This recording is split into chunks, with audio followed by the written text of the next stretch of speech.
The termination notice trembled in my hands as I watched my husband's face drain of color. Michael's eyes widened, darting between the official letterhead and my calm expression.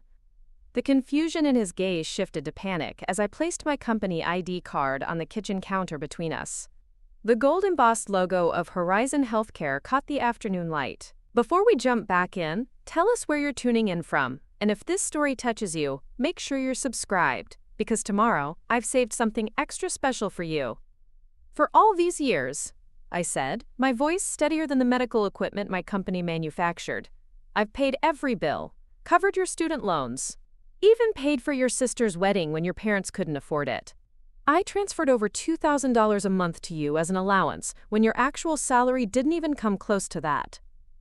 Michael's jaw slackened as 10 years of carefully constructed illusion collapsed around him. The man who had dismissed me as just a housewife now stood frozen before the CEO, who had secretly bankrolled his entire life. "This can't be real," he whispered, gripping the counter as though the floor beneath him had vanished. I slid the divorce papers across the granite surface, watching as they stopped perfectly at his fingertips. "It's all very real. You have 30 days to move out." "And the $4? $500 monthly mortgage payment?" "I won't be covering that anymore." "My name is Rebecca. I'm 38 and the CEO of a healthcare technology company. This is the story of how I reclaimed my life from the man who abandoned me at my most vulnerable moment." The day Michael walked into my hospital room, I thought he'd finally come to support me. 3 days had passed since I lost our baby. 3 days of grief without a single visit from my husband. I had texted and called him repeatedly from the hospital phone, leaving increasingly desperate voicemails that went unanswered. When I saw him standing in the doorway, relief flooded through me until I noticed the folder in his hand and the cold calculation in his eyes. "I've filed for separation," he announced, placing the papers on my bedside table like they were nothing more than a grocery receipt. "The house and car will be in my name." "I think that's fair." He paused, glancing at my IV drip and the medication chart hanging beside my bed. "As for you, I think we both need space after what happened." Something inside me shattered, not because he was abandoning me.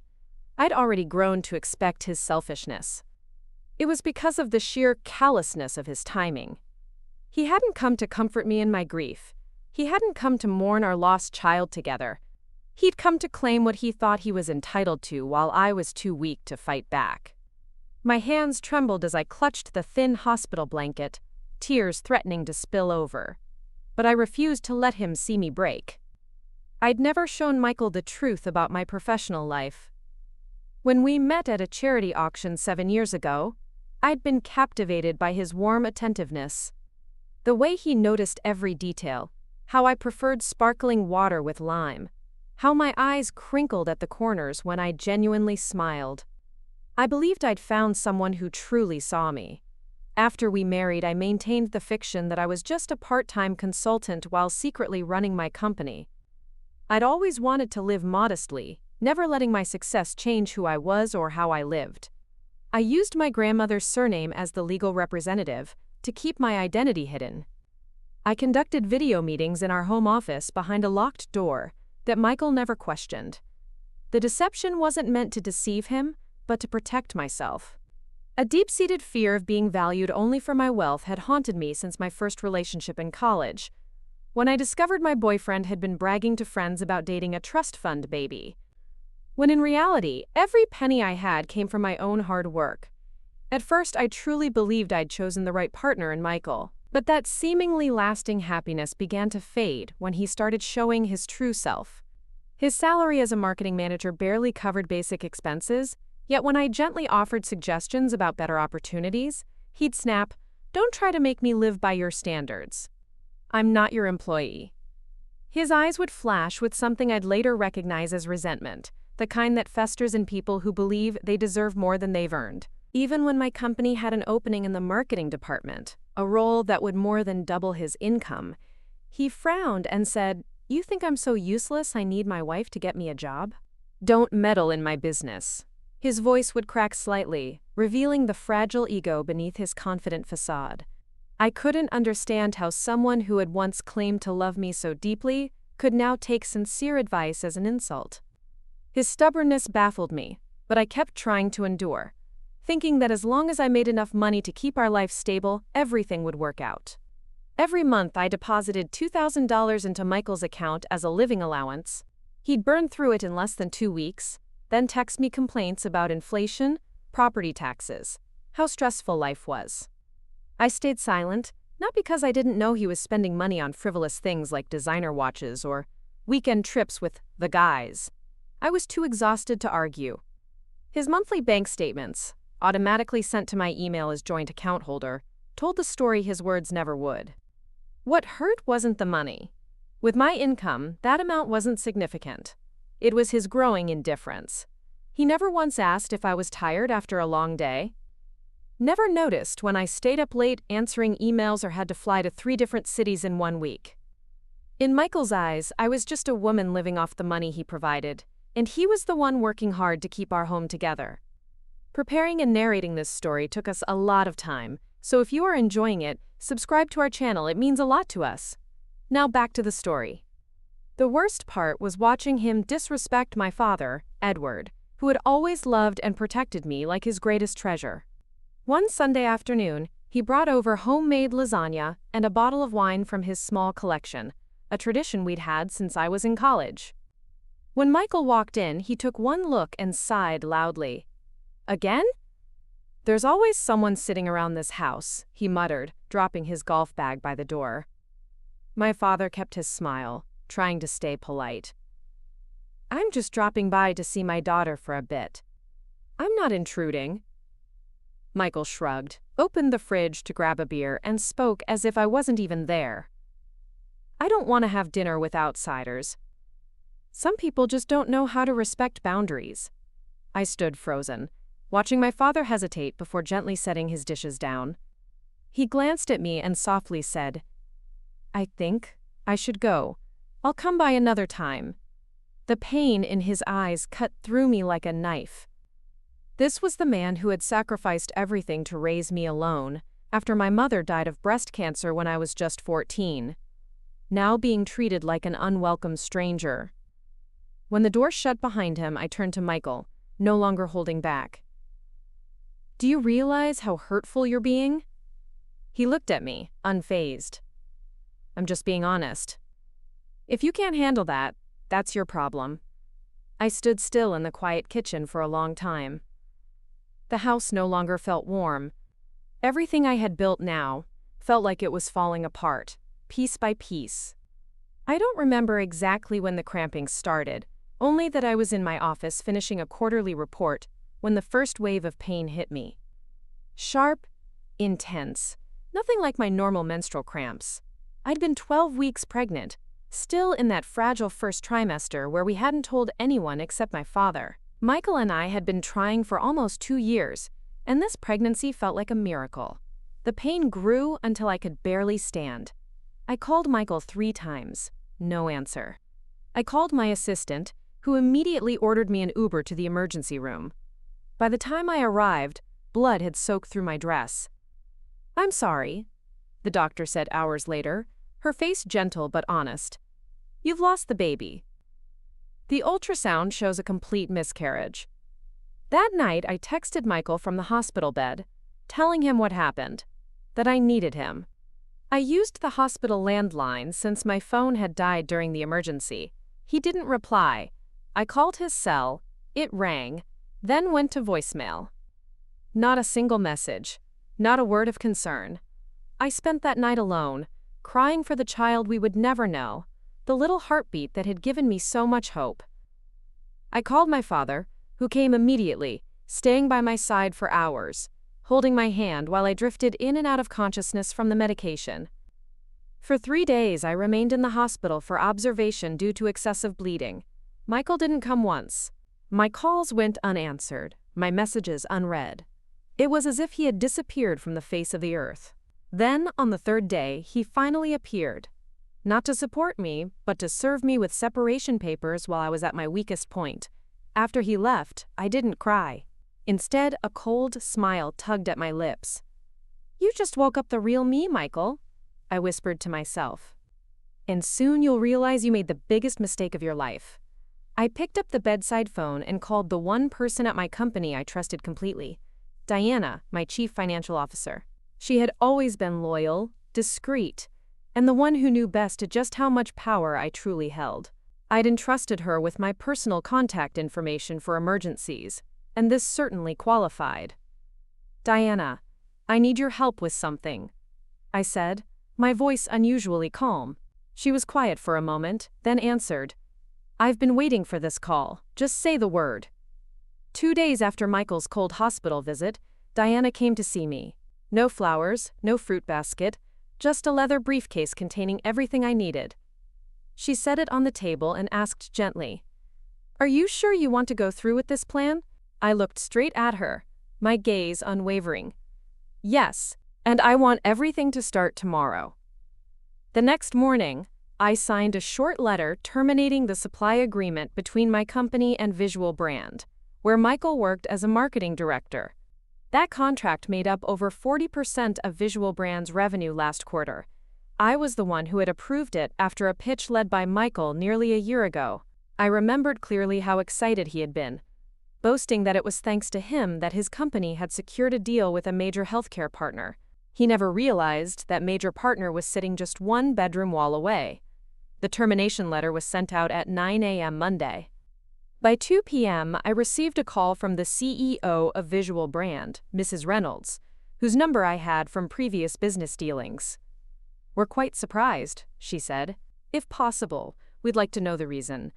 I've been made aware that one of your employees has demonstrated inappropriate behavior, disrespect toward female colleagues, and signs of misusing company assets."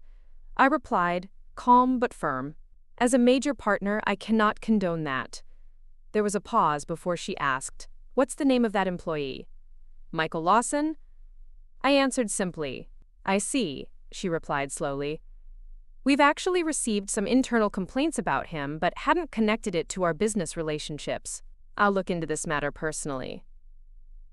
That same day, I hired a private lawyer to send Michael a counterfiling with a clause requiring him to vacate the house within 30 days. The house, by the way, that I bought with my own money, only adding his name to appease my prideful husband. The deed records clearly showed I was the primary owner, something Michael had never bothered to verify. When Michael finally came home that evening, looking pale and shaken, he had no idea what had happened.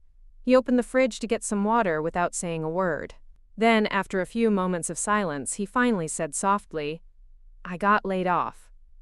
I set my book down, not the least bit surprised. "Because of the terminated contract?" He turned to look at me, eyes full of disbelief. "How do you know?" I walked slowly to the desk, opened a drawer, and pulled out an envelope.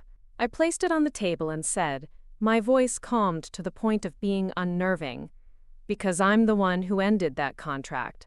I'm the CEO of Horizon Healthcare, Michael. The company you proudly claim to have won over. The company you thought you were smart enough to convince." Michael froze. He looked at me like he couldn't believe what he was hearing. I continued, "For all these years, I've paid every bill, covered your student loans, even paid for your sister's wedding when your parents couldn't afford it. I transferred over $2,000 a month to you as an allowance when your actual salary didn't even come close to that. I did it all because I believed in something called love." Michael stepped back.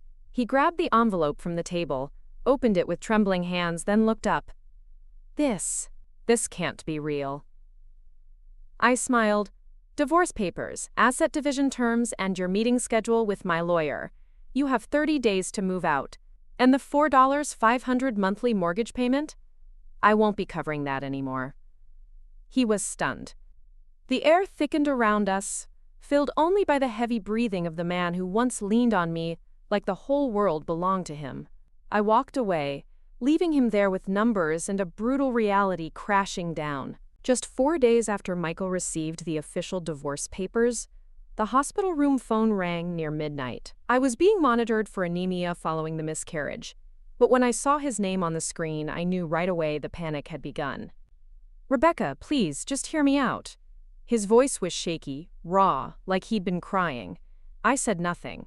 On the other end was a man in free fall, and I, the one he had once left behind, was now the only lifeline he was desperately clinging to. I was wrong. I was so wrong. I was stupid. I thought you were just some dependent woman, but now I know you were the one holding everything together. You were the reason my life didn't fall apart. I put the phone on speaker, leaned back against my pillow, and closed my eyes. Not because I was moved, but because I wanted to hear every desperate word. Something I had once wished for, back when I lay in a hospital bed, grieving our lost child alone. Michael kept going, his voice rising with urgency. I've lost everything. The house is about to be foreclosed because I can't make the payments. The company, they didn't just fire me. They put a formal warning in my file. No one else will hire me now. Rebecca, please, give me another chance. I opened my eyes, watching the soft glow of the nightlight, calm and cold. A chance? You had 7 years to respect me, to love, to share, to understand. And you chose not to. Now that everything you were used to is gone, now you realize my worth? Too late, Michael. I know you're angry, but we were happy once. Please remember those times. I'm begging you. I smiled faintly.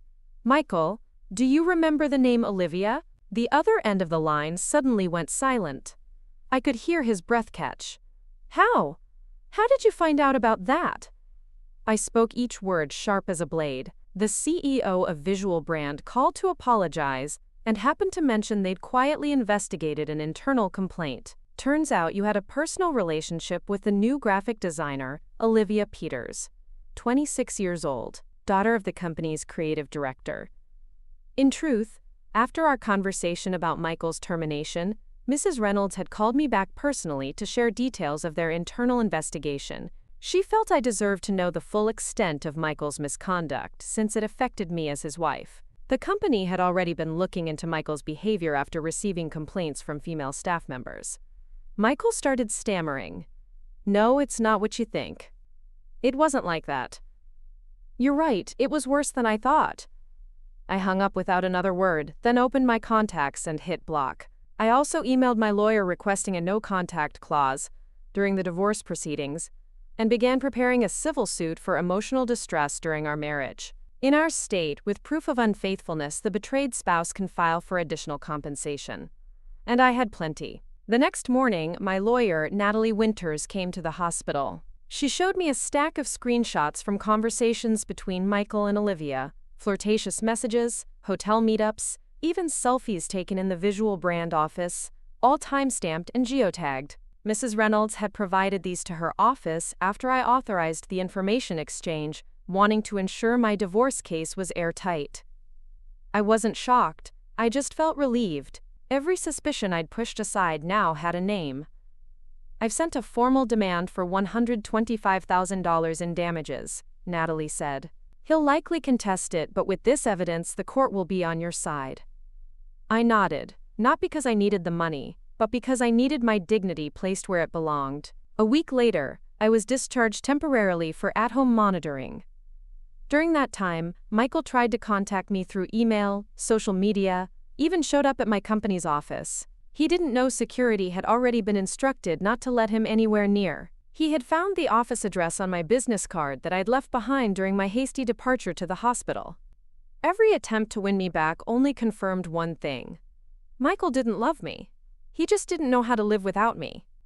I started rewriting my financial plans, this time with no more husband's living expenses category. I also approved Diana to handle more day-to-day operations so I could step back, slow down, and finally focus on healing, both physically and emotionally. When I stood on the balcony of my new condo, the one I moved into with Diana's help, arranging the purchase and movers while I recovered, I closed my eyes and felt the cool breeze brushing against my face. I didn't need a man to feel worthy. I just needed myself, strong, clear-headed, and never again letting anyone else define my life. Rumors of Michael's downfall spread like wildfire in the local business community. Visual Brand cut the contract, and his termination file was quietly circulated to partner companies and industry contacts. Soon enough, Michael became the name everyone wanted to avoid. A marketing director caught in inappropriate workplace conduct and facing legal consequences for his actions during our marriage. With no home to return to, Michael moved temporarily with an old college friend in a downtown apartment. A few weeks later, I heard he sold the luxury watch collection he once proudly called his investment portfolio. Part of the money went toward paying off credit card debt, the same cards he had used so freely to buy golf clubs and weekend getaways. No one wanted to hire someone with a stain on their record and more ego than skills. Eventually, he had to accept a job at a small advertising agency, where the meager paycheck wasn't enough to cover monthly bills. Calls from collection agencies started piling up. As for Olivia, the young woman who once laughed with Michael after hours, she vanished from social media just days after the scandal broke. I didn't know what happened to her until Natalie told me her family had agreed to settle part of the damages privately to avoid public litigation. Word had it her father took her back to their hometown in Colorado and cut all ties with her former life. For them, that was the only way to salvage the family's reputation. Our divorce was finalized 4 months after Michael received the papers, with the judge ruling entirely in my favor. Michael didn't contest any of the terms. He couldn't afford to. The house, cars, and all assets remained mine, and he was ordered to pay a settlement for emotional distress that would keep him in debt for years to come. As for me, I was starting to find my footing again, learning to live with the grief of our lost child while building a new future for myself. The miscarriage had left physical scars, but the emotional wounds ran deeper. In quiet moments alone, I still mourned the baby we never got to meet, the tiny heartbeat that had given me so much hope. I returned to work after 6 weeks of rest, but this time, I wasn't the same Rebecca who tried to balance career and marriage. Now I was Rebecca on my own terms, focused, calm, and no longer weighed down by anyone who couldn't see my worth. The company welcomed me back with a simple but heartfelt team meeting. Everyone stood and clapped when I entered the main conference room. Diana smiled and handed me a plaque that read, "Welcome back, boss." I had once doubted whether I could start over, but in that moment, I knew not only had I come back, I'd come back stronger than ever. My father and I grew even closer after everything happened.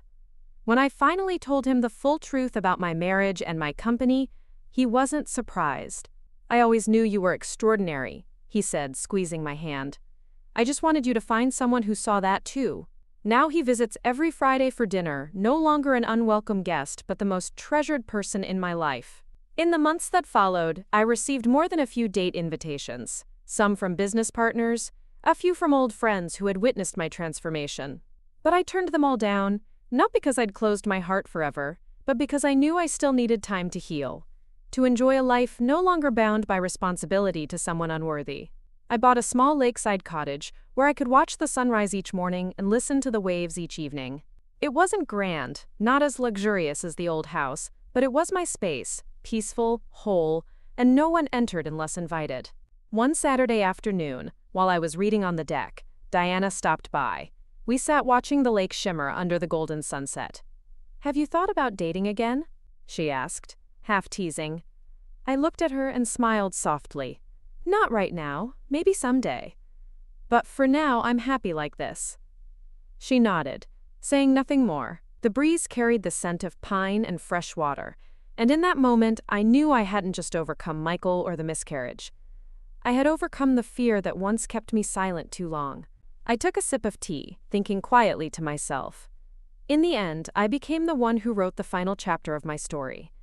From my own journey, I'd learned that resilience doesn't come from moments of strength, but from the times we rise after being pushed to our lowest.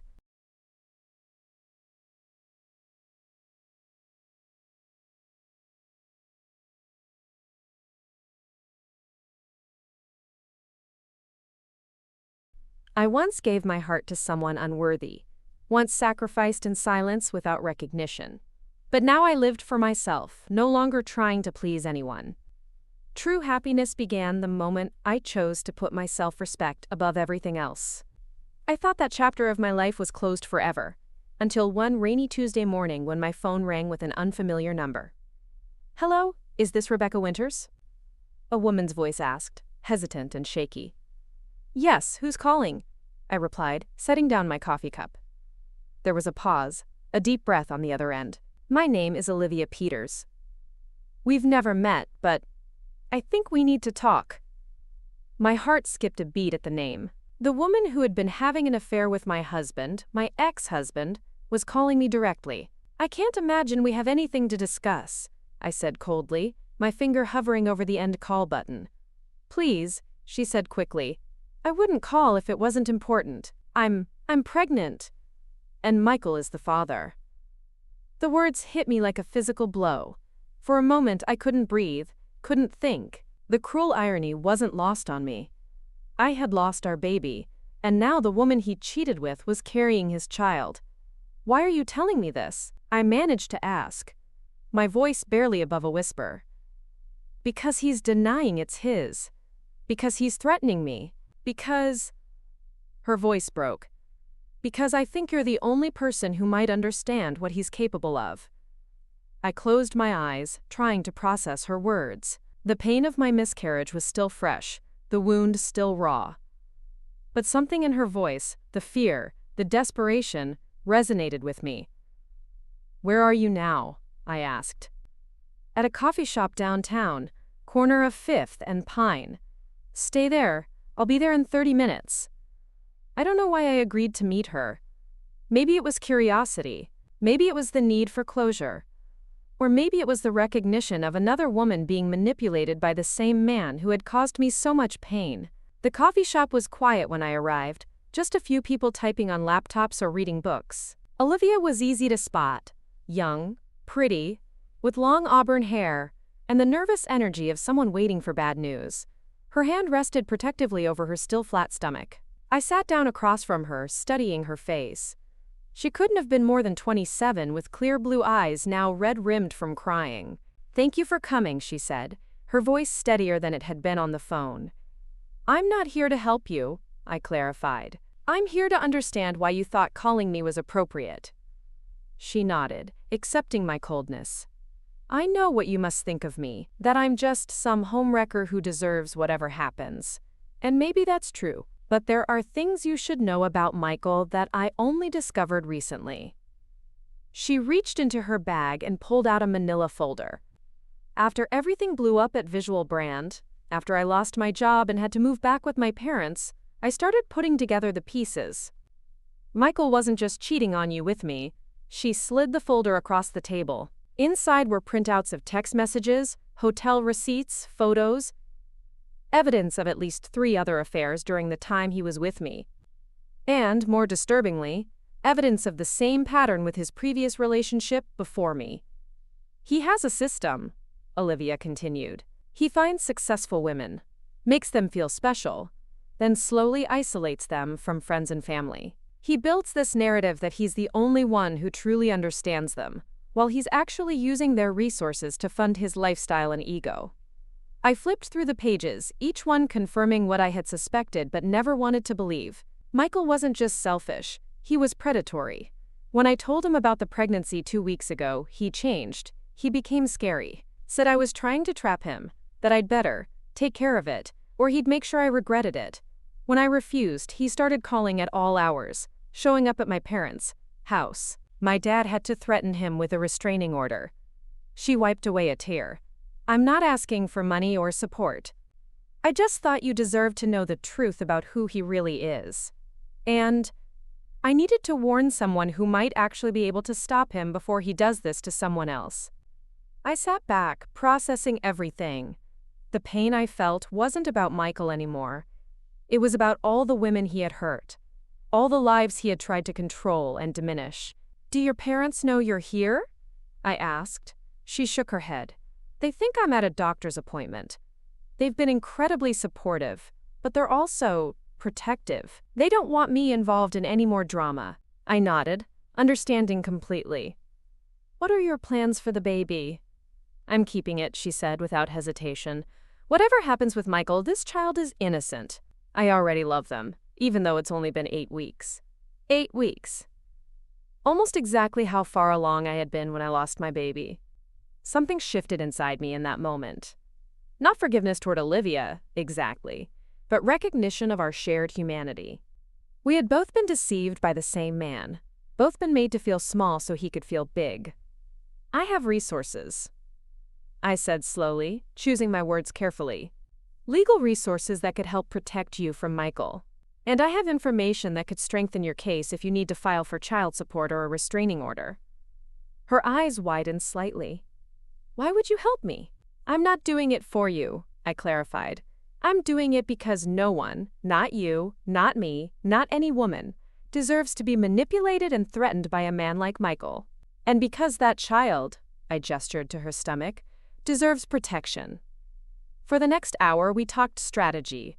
I connected her with my lawyer, Natalie, who had handled my divorce. I shared what I knew about Michael's finances, his patterns of behavior, the evidence I had gathered during our divorce proceedings. By the time we parted ways, we weren't friends.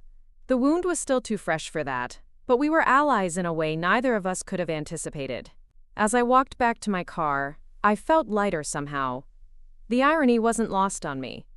The woman who had been part of destroying my marriage was now the catalyst for my final healing. By reaching out to me, by trusting me despite everything, Olivia had given me something unexpected, the chance to turn my pain into purpose. That night, I called my father and told him everything. He listened quietly, then said, "You know, Becca, some people spend their whole lives consumed by bitterness after being wronged, but you've always had this extraordinary ability to transform pain into something meaningful. It's your superpower."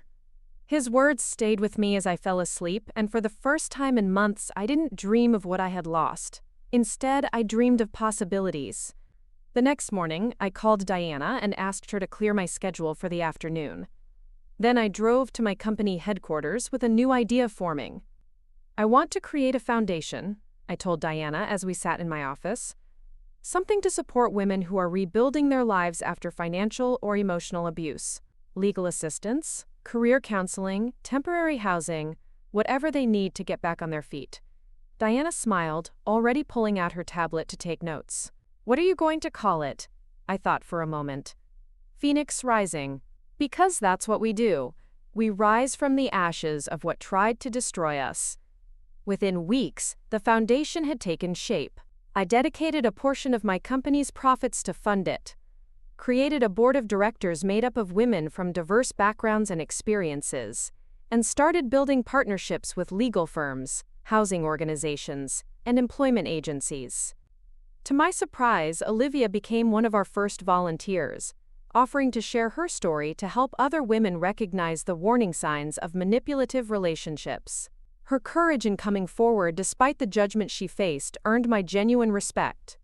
3 months after our coffee shop meeting, I attended the first official event for Phoenix Rising, a fundraising gala that brought together business leaders, survivors, and advocates. Standing at the podium, looking out at the room full of people who believed in second chances, I felt a sense of purpose stronger than anything I had experienced before. Phoenix Rising was born from my personal experience. I told the audience, but it belongs to all of us who have ever felt diminished, controlled, or broken by someone who claimed to love us. Tonight, we're not just raising money, we're raising awareness. We're raising expectations about how we deserve to be treated. And most importantly, we're raising each other up. As applause filled the room, I caught sight of Olivia at a table near the front, her baby bump now visible under an elegant maternity dress. She met my gaze and nodded slightly, a silent acknowledgement of the unlikely bond we now shared. Later that evening, as guests mingled and chatted, my father approached with a glass of sparkling water.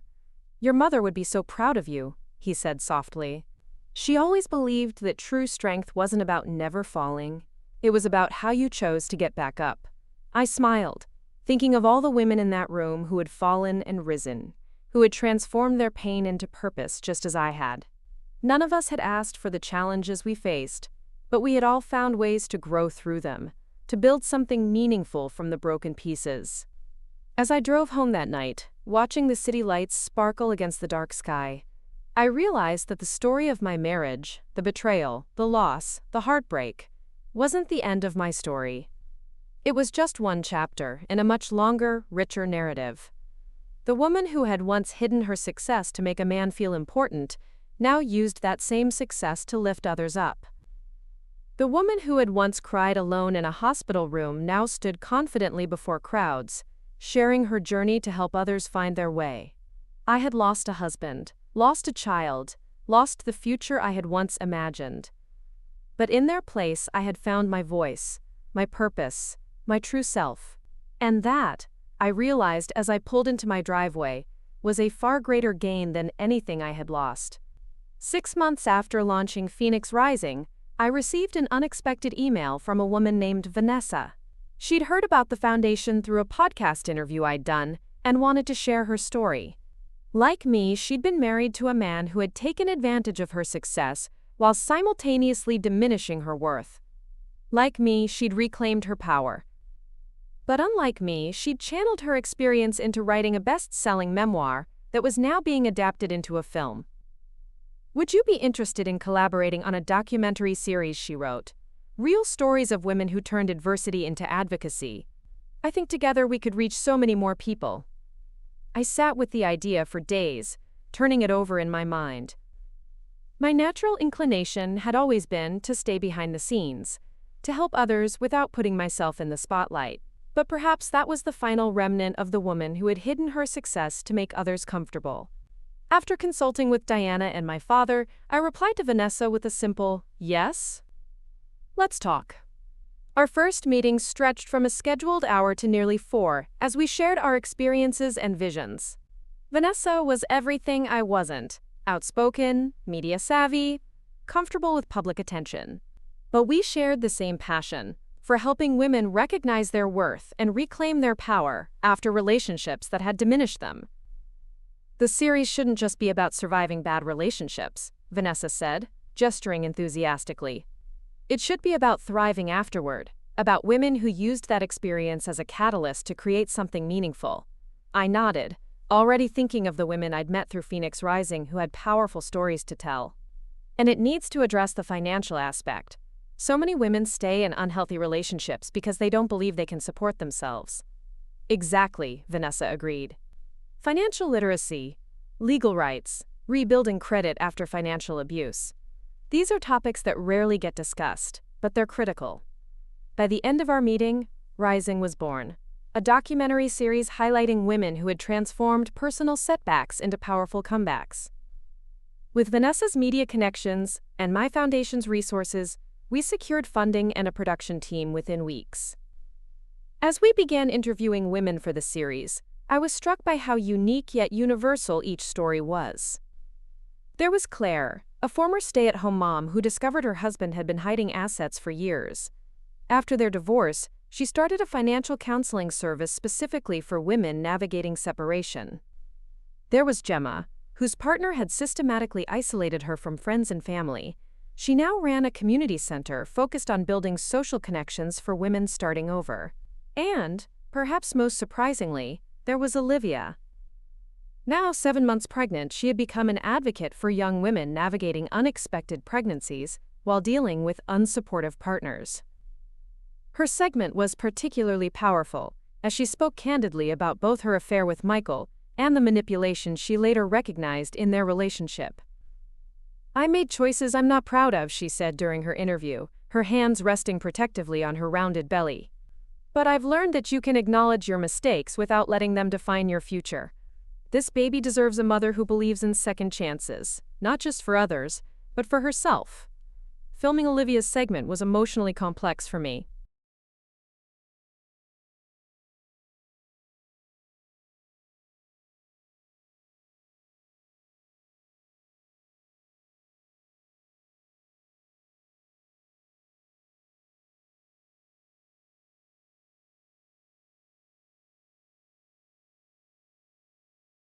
There were moments when the old pain surfaced, watching her pregnancy progress when mine had ended so abruptly, hearing her talk about Michael, seeing the life growing inside her that could have been my child in another timeline.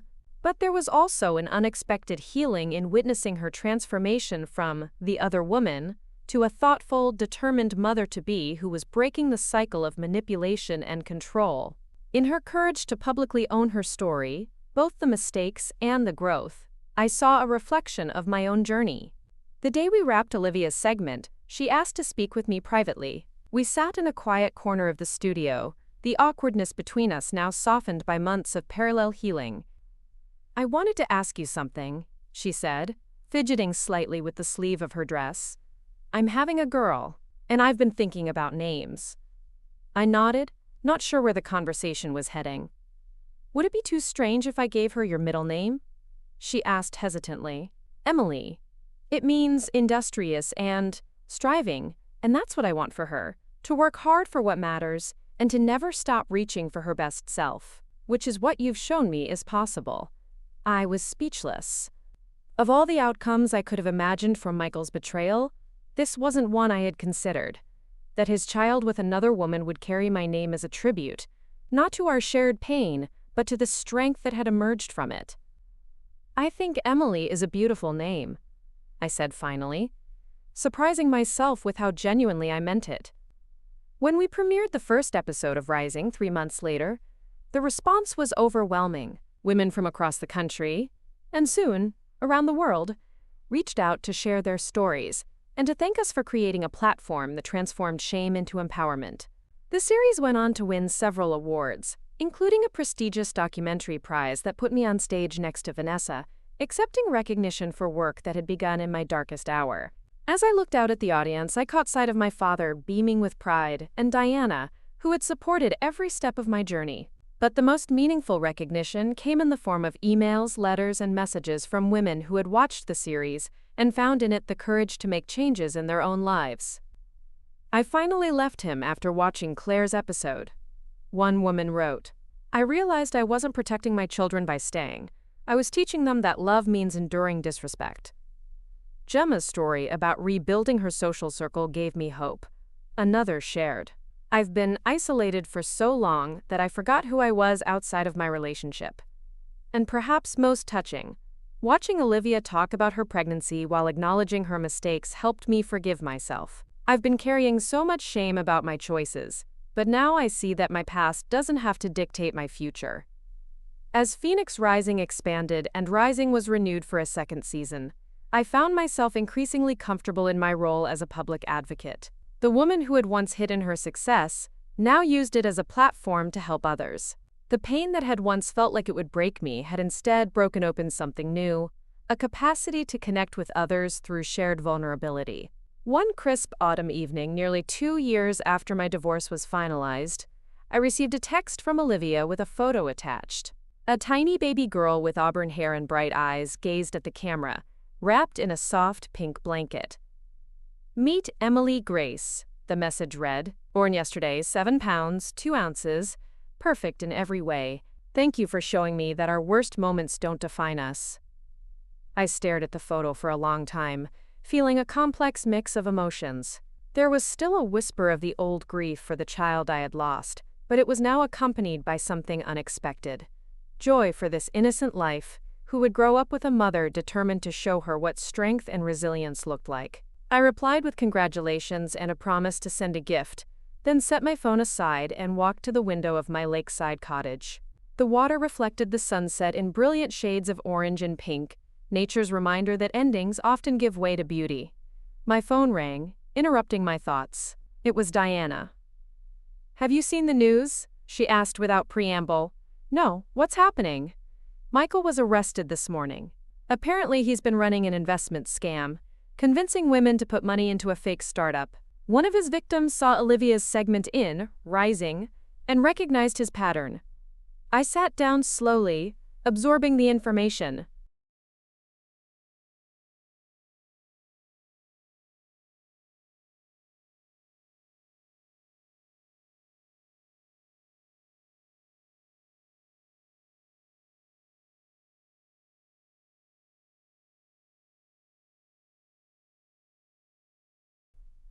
That night, standing on the balcony of my hotel room overlooking the city, I reflected on the path that had brought me here. 3 years ago, I had been a woman hiding my success to make my husband comfortable. 2 years ago, I had been lying in a hospital bed, grieving the loss of my baby while my husband served me with separation papers. 1 year ago, I had launched a foundation born from that pain. And now? Now I stood at the intersection of all those experiences, no longer defined by what I had lost, but by what I had created from those losses. The woman who had once trembled in a hospital bed, betrayed by the man who had promised to love her, now stood strong in her truth, a truth that had helped countless other women find their own strength.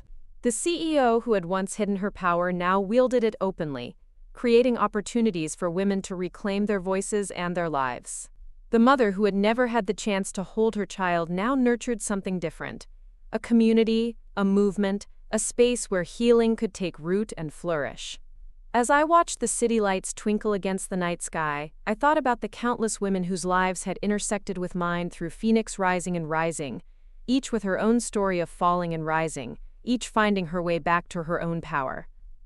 I thought about Olivia and baby Emily, their future now unfolding along a path neither of us could have imagined when we first met in that coffee shop.